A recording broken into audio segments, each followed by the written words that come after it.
দর্শক, জাতীয়তাবাদী ছাত্রদলের রাজনীতিতে চমৎকার একটি ঘটনা ঘটেছে। ছাত্রদলের একজন কেন্দ্রীয় কমিটির সহসভাপতি মাদারীপুর জেলার শিবচর উপজেলার বিএনপির সদস্য সচিব হয়েছেন, যেটা নিয়ে বেশ আলোচনা চলছে সামাজিক মাধ্যমগুলোতে। তার বয়স মাত্র ৩৩ বছর বয়সেই মাদারীপুর জেলার শিবচর উপজেলার আহ্বায়ক কমিটির বিএনপির সদস্য সচিব তিনি। তার নাম সোহেল রানা। সোহেল রানা আজকে আমাদের এই অনুষ্ঠানে উপস্থিত আছেন। সোহেল রানা, আপনাকে স্বাগত আমাদের নিউজ 24 ডিজিটাল স্টুডিওতে। আমি কায়সার রহমানী আপনার সঙ্গে আছি।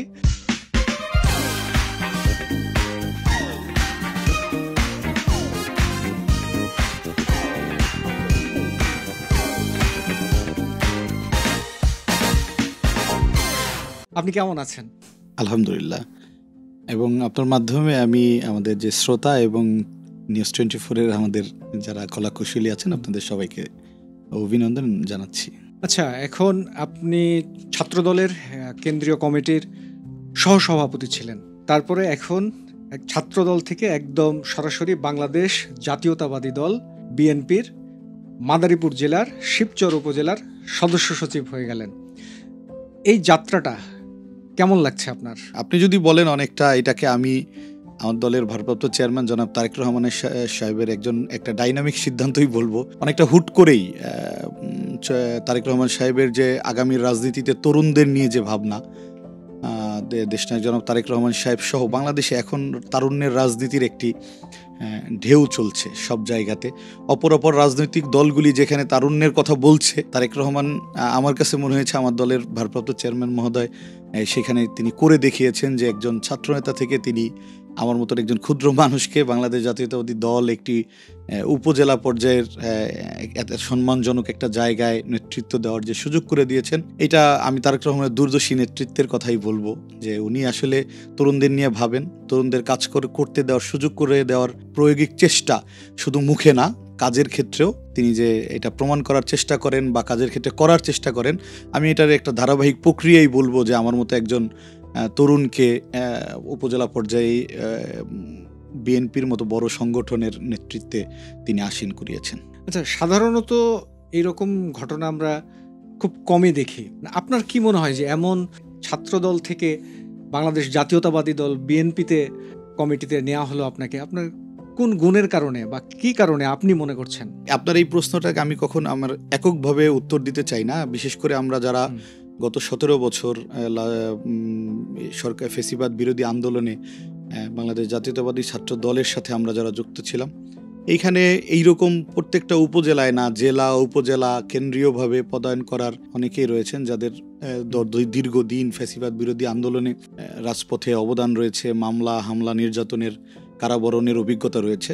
আমি এখানে নিজেকে সবার ভিতরে আলাদা করব না, তবে এর ভিতরে আমি সৌভাগ্যবান যে হয়তো আমাকে দিয়ে প্রক্রিয়াটা শুরু হয়েছে। এবং আমি বিশ্বাস করি দেশনায়ক তারেক রহমান সাহেবের যেই তরুণদের নিয়ে যে চিন্তা, সেই চিন্তা আমার মতো এরকম আরও বহু তরুণরা ছাত্র রাজনীতি শেষ করা, যুব রাজনীতি শেষ করা, স্বেচ্ছাসেবকের রাজনীতি শেষ করা, বিশেষ করে বিএনপির অঙ্গ সংগঠনগুলি, যেই সংগঠনগুলির উপরে ফ্যাসিবাদীদের মূল স্ট্রিম রোলার চলছে যেই সংগঠনগুলির উপরে, এই সংগঠনের অনেকেই অদূর ভবিষ্যতে বাংলাদেশ জাতীয়তাবাদী দলের এই মূল ধারার নেতৃত্বে চলে আসবে বলে আমি বিশ্বাস করি। আমি স্পেসিফিক এরকম কোনো গুণের অধিকারী না যে যেই গুণের জন্য আমাকে দেওয়া হয়েছে। আমার কাছে মনে হয়েছে যে এটা একটা ধারাবাহিক প্রক্রিয়া যেটা আমাকে দিয়ে শুরু হয়েছে।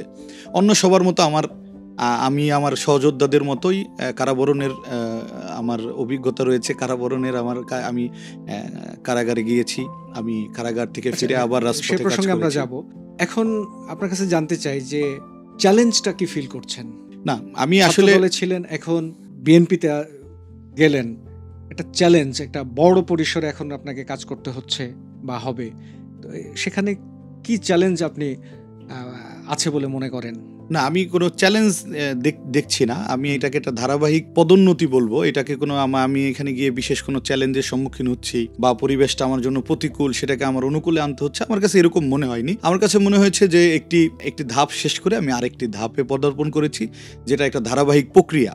এই প্রক্রিয়ার একটা এতদিন যেমন আমি একটা নির্দিষ্ট গোষ্ঠী, শুধু ছাত্র সমাজের জন্য কাজ করেছি, ছাত্রদের অধিকার নিয়ে কাজ করেছি, আমাকে এখন দল যেটা দিয়েছে গণমানুষের জন্য কাজ করার একটি জায়গা দিয়েছে। জানেন আপনি, বাংলাদেশ জাতীয়তাবাদী দল একটি গণমানুষ, জনকল্যাণমুখী একটি রাজনৈতিক সংগঠন। যেমন এতদিন শুধু আমি ছাত্রদের নিয়ে ভাবতাম, ছাত্রদের নিয়ে আমার চিন্তা ভাবনা ছিল, এখন আমার চিন্তা ভাবনার পরিসর সমাজের সকল শ্রেণী, পেশা, ধর্ম, বর্ণের মানুষ, যাদেরকে আগামী রাষ্ট্র ভাবনা, যাদের কাছে দেশনায়ক জনাব তারেক রহমানের আগামী রাষ্ট্র চিন্তাটা পৌঁছে দেওয়া, তার দেশনেত্রী বেগম খালেদা জিয়ার যে আপসীন সংগ্রাম, যে কথা আমরা বারবার বলে আসি, সেই আপসীন সংগ্রামটা তুলে ধরা এবং শহীদ প্রেসিডেন্ট জিয়াউর রহমান সাহেবের যে আদর্শ, এই আদর্শটাকে তুলে ধরা। আমি এখানে নতুন করে কোনো চ্যালেঞ্জ দেখছি না, তবে কাজের পরিসরটা অনেক বড়, অনেক সম্মানের এবং অনেক দায়িত্বের, এইটুকু আমার কাছে ফিল করে যে, এবং এই দায়িত্ব আমাকে আরও বেশি কাজের প্রতি আরও মোহ বাড়িয়ে দেয়, কাজের প্রতি স্পিড আরও বাড়িয়ে দেয়। আচ্ছা, বিগত 16 বছর আন্দোলন সংগ্রামের বছর, গণতন্ত্র ফিরিয়ে আনার জন্য অনেক ত্যাগ তিতিক্ষা, আন্দোলন সংগ্রাম, সেখানে আপনার কি ভূমিকা ছিল? আমি ঢাকা বিশ্ববিদ্যালয় 8-9 সেশনে ভর্তি হওয়ার পর থেকেই বাংলাদেশ জাতীয়তাবাদী ছাত্র দলের রাজনীতিতে, কেন্দ্রীয় রাজনীতি বা ঢাকা বিশ্ববিদ্যালয়ের রাজনীতি সক্রিয়ভাবে জড়িত। আমি এই টোটাল পথ চলায় আমার রাজনৈতিকভাবে আমি কবি জসিমউদ্দিন হলের সদস্য সচিব হয়েছি, যেটা দলের চরম দুঃসময়ে আমাকে একটা হল পর্যায়ে নেতৃত্ব দিতে হয়েছে। সেখানে ওই সময় ওই নেতৃত্বে আসার আগে হাসিনা বিরোধী আন্দোলন বলেন বা ফ্যাসিবাদ বিরোধী আন্দোলন বলেন, আন্দোলনের সকল কার্যক্রমে দল আমাকে সন্তুষ্ট হয়েই আমাকে একটি হল পর্যায়ে নেতৃত্ব দিয়েছে এবং এরপরে আমি বিশ্ববিদ্যালয় পর্যায়ে নেতৃত্ব দিয়েছি। কেন্দ্রীয় ছাত্রদলের যুগ্ম সাধারণ সম্পাদক ছিলাম। এরপরে সর্বশেষ আমি সহসভাপতি হিসেবে দায়িত্বরত থাকা অবস্থায় শিবচরের উপজেলা বিএনপি সদস্য সচিব হয়েছি। এর মধ্যে আমি 8টি মামলার আসামি হয়েছি শাহবাগ এবং রমনা থানায়। সর্বশেষ যেই এক দফার আন্দোলন ছিল বিএনপির, সেই আন্দোলনের সময় রাজপথে মিছিল করতে গিয়ে আমি কারাবরণ করি। প্রায় 3.5 মাসের অধিক সময় আমি কারাগারে ছিলাম। এই কারাগারে থাকা সময়টাতে আমার রাজনৈতিক কিছু অভিজ্ঞতা হয়েছে। আমি কারাবরণ করার পরে যেদিন জেলখানা থেকে বের হয়েছে, তার পরের দিন থেকে আবারও পূর্বের ন্যায় আমি বাংলাদেশ জাতীয়তাবাদী দলের সকল রাজনৈতিক প্রোগ্রামে সক্রিয় থেকেছি। ব্যক্তিগতভাবে আমি একটা জায়গাতেই মার্ক করব, সেটা হলো আমরা যারা ছাত্র রাজনীতিতে ছিলাম গত 16-17 বছর ফ্যাসিবাদ বিরোধী আন্দোলনে, আমরা দমে যাইনি। আমরা কন্টিনিউ হাসিনা বিরোধী আন্দোলনে এই রাতের কবে শেষ হবে সেই কথা চিন্তা না করে আমরা ধারাবাহিকভাবে রাজনীতিটা করে গিয়েছি আমাদের অন্য সহযোদ্ধাদের মতো। আচ্ছা, এখন সাম্প্রতিক বিষয়ে একটা কথা বলতে চাই যে ঢাকা বিশ্ববিদ্যালয়, চট্টগ্রাম বিশ্ববিদ্যালয়, রাজশাহী বিশ্ববিদ্যালয়, জাহাঙ্গীরনগর বিশ্ববিদ্যালয়, সবখানে ছাত্রদল তেমনটা ফলাফল বের করতে পারেনি। এই যে পরাজয়, এটার কারণ কি আপনি কি মনে করেন একজন ছাত্র নেতা হিসেবে? চমৎকার একটি প্রশ্ন। আমি মন থেকে আশা করতেছিলাম যে এরকম একটি প্রশ্ন আসুক, কারণ আমরা জনমনে এ নিয়ে অনেক ধরনের প্রশ্ন রয়েছে। বাংলাদেশ জাতীয়তাবাদী ছাত্র দলের আসলে হেরে যাওয়া, সেখানে একটি বিশেষ ছাত্র সংগঠনের ভালো করা, আমি এটাকে অন্যভাবে দৃষ্টিতে দেখব। বিশেষ করে আপনারা যারা একদমই ঢাকা কেন্দ্রিক সাংবাদিকতা করেন বা সংবাদ মাধ্যমের সর্বোচ্চ অফিস থেকে যারা সংবাদ কার্যক্রম পরিচালনা, আপনারা জানেন যে আমরা কিন্তু এই ক্যাম্পাসগুলিতে বাংলাদেশ জাতীয়তাবাদী ছাত্র দলের আমাদের যারা নেতাকর্মীরা রয়েছে, তারা কিন্তু স্বাভাবিক শিক্ষা কার্যক্রমটাও আমরা ক্যাম্পাসে চালাতে পারিনি, যার জন্য শিক্ষার্থীদের কাছে আমাদের ফেসটা অনেকটা নতুন। সংগঠন হিসেবে বা সংগঠনের প্রতি আমাদের দায়বদ্ধতার জায়গা থেকে, আমাদের সংগঠনের প্রতি আমাদের যেই ডেডিকেশন, সেই জায়গা থেকেও বেশি শিক্ষার্থী বান্ধব কর্মসূচির জায়গায় একজন ছাত্রনেতা ক্যাম্পাসে পরিচিত হওয়ার যে সময়টুকু পায়, আপনি জানেন যে ছাত্র শিবিরের যারা বিভিন্ন ক্যাম্পাসে নির্বাচিত হয়েছে, তারা প্রত্যেকেই ছাত্রলীগের সাথে গুপ্তভাবে থেকে ক্যাম্পাসে তাদের একটা পরিচিতি রয়েছে। আর আমরা 5ই আগস্টের পরবর্তীতে তাদেরই বাধার মুখে ক্যাম্পাসে নো পলিটিক্স যে স্লোগান তারা চালু করেছে, তাদের কারণে আমরা আরও 4-5 মাস আমরা ক্যাম্পাসে ওইভাবে আমাদের রাজনৈতিক স্বাভাবিক কার্যক্রম পরিচালনা করতে পারি নাই। তো আমার কাছে মনে হয়েছে যে ছাত্র দল শিক্ষার্থীদের কাছে অনেকটা, ছাত্র দলের যে আমাদের দায়িত্বশীল যারা বিভিন্ন ক্যাম্পাসে ছাত্র সংসদ ইলেকশন করেছে, তারা নতুন, ফেসটা নতুন হওয়ায় এটার একটা প্রভাব পড়েছে। অপরদিকে অন্য যারা ভালো করেছে যে সংগঠনগুলি, তারা ছাত্রলীগের সাথে মিশে বিভিন্ন সামাজিক কার্যক্রমে, রাজনৈতিক কর্মকাণ্ডে এবং সর্বোপরি ফেসগুলি চেনা পরিচিত ছিল, যে যার তারা ক্যাম্পাসের নিয়মিত মানুষ।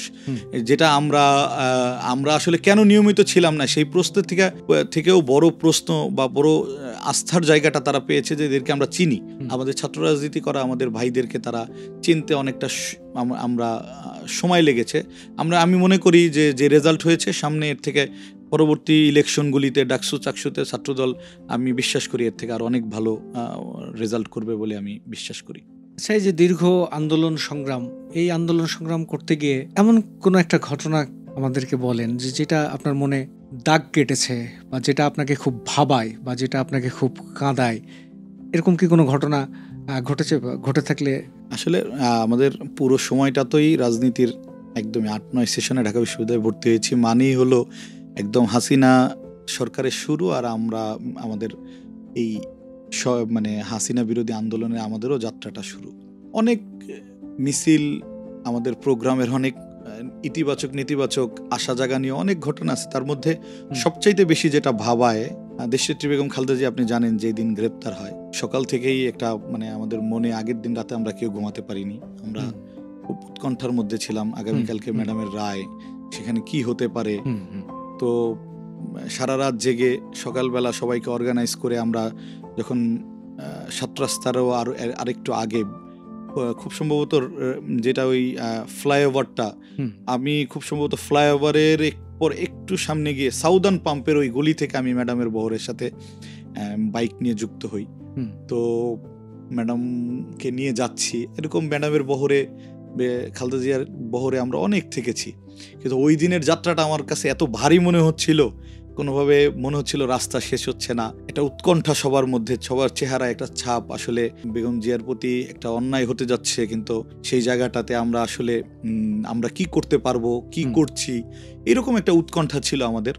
এরপরে বিচারপতি ভবনের কোনাটাতে যখন আসি, অতর্কিতভাবে একদমই কোনো কিছু বুঝে ওঠার আগেই পুলিশ মুহুর্মুহু গুলি করে যখন ম্যাডামের গাড়ি থেকে আমাদেরকে বিচ্ছিন্ন করে দেয়, আমরা মানে ম্যাডামের গাড়িটাকে তারা সামনের দিকে এগিয়ে নিয়ে যায়, আমরা কিছু যেতে পারি, আবার ম্যাক্সিমামই বলতে কি 100 জনের 80 জনই আমরা বিচ্ছিন্ন হয়ে যাই।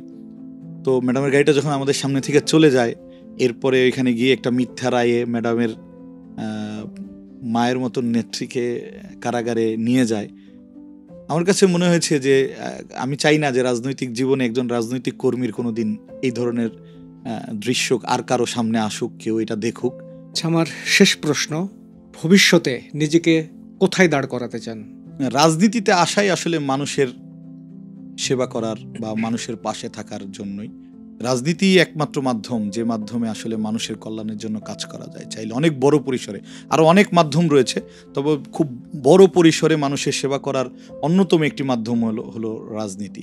আমি আমার শিবচর উপজেলার মানুষের সেবা করার জন্য, তাদের সেবায় নিজেকে নিয়োজিত রাখতে চাই। বাংলাদেশ জাতীয়তাবাদী দল, যে আমি যে পরিবারের এখন দায়িত্বে রয়েছি, সেই পরিবার, বাংলাদেশ জাতীয়তাবাদী দলের এই পরিবারটাকে নিয়ে আমি শিবচরের প্রতিটি ঘরে ঘরে দেশনায়ক জনাব তারেক রহমানের যে সাম্য এবং মানবিক বাংলাদেশ বিনির্মাণের যেই রাষ্ট্র মেরামতের 31 দফা, এটাকে আমি ঘরে ঘরে পৌঁছে দিতে চাই, এবং রাজনীতির শেষ দিন পর্যন্ত আমি মানুষের কল্যাণ, শুধুই মানুষের কল্যাণ। এবং তারেক রহমানের আরেকটি যে যুগান্তকারী একটি শব্দ রয়েছে, সবার আগে বাংলাদেশ, এই সবার আগে বাংলাদেশকে ধারণ করে আমি মৃত্যু অবধি থাকতে চাই জাতীয়তাবাদী আদর্শের একজন সৈনিক হিসেবে। সোহেল রানা, আপনাকে অনেক ধন্যবাদ। আপনি আপনার মূল্যবান সময় আমাদেরকে দিয়েছেন, অনেক ধন্যবাদ। আপনাদের সবাইকে আবারও ধন্যবাদ এবং শুভেচ্ছা। দর্শক, আপনারা দেখছিলেন নিউজ 24 ডিজিটাল প্ল্যাটফর্মের রহমানীর সাথে অনুষ্ঠান, আর আজকে আমাদের মাঝে উপস্থিত ছিলেন বাংলাদেশ জাতীয়তাবাদী দল বিএনপির মাদারীপুর জেলার শিবচর উপজেলার আহ্বায়ক কমিটির সদস্য সচিব, যার বয়স মাত্র 33, যিনি ছাত্রদলের কেন্দ্রীয় কমিটির সহসভাপতি ছিলেন। ছাত্রদল থেকে সরাসরি বিএনপির রাজনীতিতে যাওয়া, এ নিয়ে ব্যাপক আলোচনা সামাজিক মাধ্যমে ছিল। আমরা সোহেল রানার সাথে কথা বলছিলাম। আপনারা আমাদের সঙ্গেই থাকবেন, আগামীতে আবার দেখা হবে। ভালো থাকবেন।